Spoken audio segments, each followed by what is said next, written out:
So have you ever had the experience where a customer that you were, a prospect, I should say, you were engaged into a conversation with, and this prospect seemed to know everything. Like they would be classified as a know-it-all, basically. Or they're asking you 1,000 questions, and you sit back and you make sure that you answer every one of those questions. And then towards the end, you go for the close, and they don't buy. If you've ever had that experience, comment below for me. So what we're going to be talking about today is 5 reasons why customers do not buy. Okay? So the first reason, number 1, a customer that doesn't buy from you, that thinks that they know it all, and they have 1,000 questions, they have determined in their mind that 1, they don't need it. One thing you have to keep in mind, people don't buy things that they need. They buy things that they want. The theme is to find a need and fill it. Yes, absolutely. Hands down, I agree with that concept. But that need also has to be a want. So, and because you think about it like this, you don't need a TV, you want it. But it's so closely related that you make that want almost into a need. Now, the things that people really, really need, they don't really go out and get. So if you're talking to someone and you're giving them all the features and the benefits of things that they need, but not necessarily things that they want, then they're not going to move forward with you no matter what you say to them. Okay? Number 2, there is going to be some level of a lack of urgency on your behalf. If they feel like, because think about it like this, if you are answering 1,000 questions to this person, that means that everything that you're covering with them, I mean, no matter what question comes up, you're sitting back and you're giving them all the answers. And after that Q&A session, they get the information from you. What do you think they're going to do more than likely? Comment below. You're right. They are going to not follow back up with you.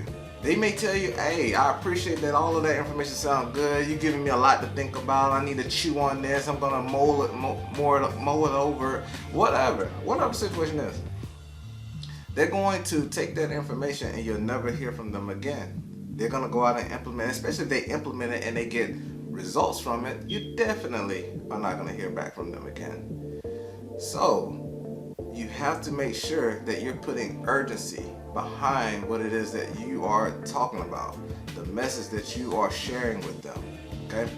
Now, number 3, it kind of goes hand in hand with number 1, but number 3, there's no desire for what it is that you have. Okay? Which goes back to what we was talking about, the want factor. So they have to actually want what it is that you are presenting to them, the services that you have. So that want, your services, should actually fill or solve a problem that they're experiencing, that they want to solve. Okay?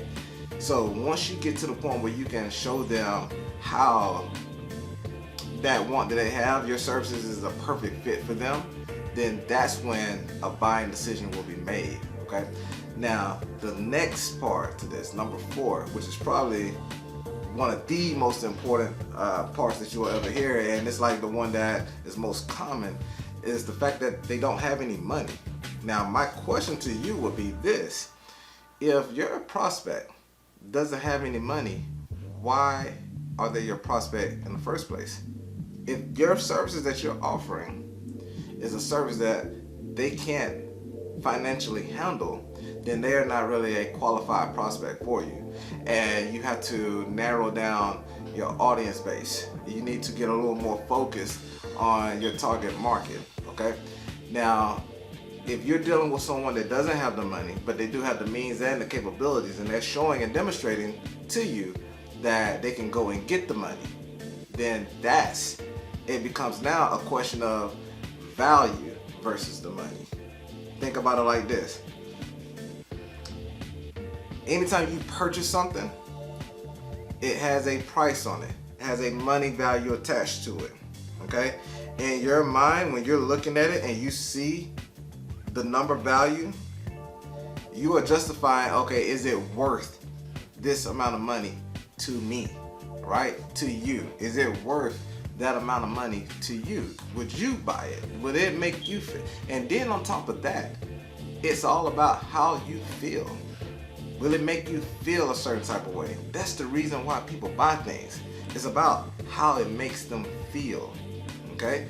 Now, if your services, if you can get your value to exceed your price point, which is something that I'll cover in a different video, comment below if you want me to make a video on value and pricing, okay? And I'll definitely do that for you. But your price and your value have to go hand in hand, all right?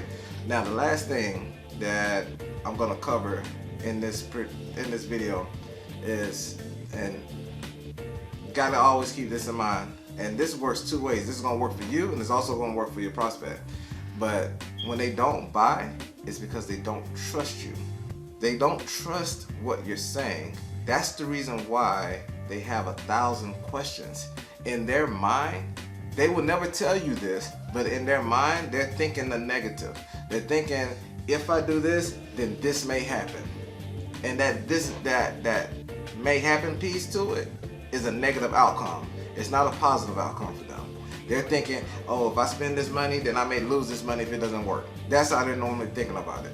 They're not thinking about the results that they actually want. They're thinking about the possibility of it not working. So they don't trust you. And depending on how you answer these questions will determine if they move forward with you. Okay? The other piece of this, the part that I was talking about that relates to you, is that you don't trust you.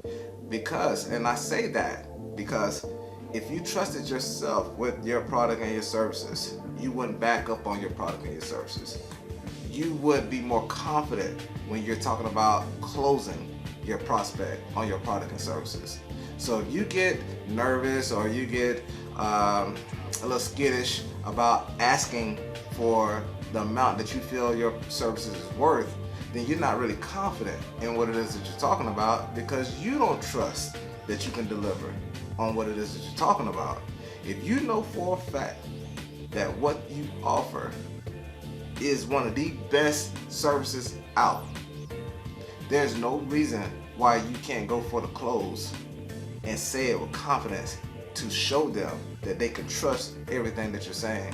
And that's where your skill has to come into play. And the only way you can develop that skill is through repetition. So you have to make sure each and every single day when you're prospecting and you're going through your qualification periods with them, that you are putting yourself in a position to go for the close every single day and learn how to go through the needs piece of it, the wants, the desires, the urgency, and build trust.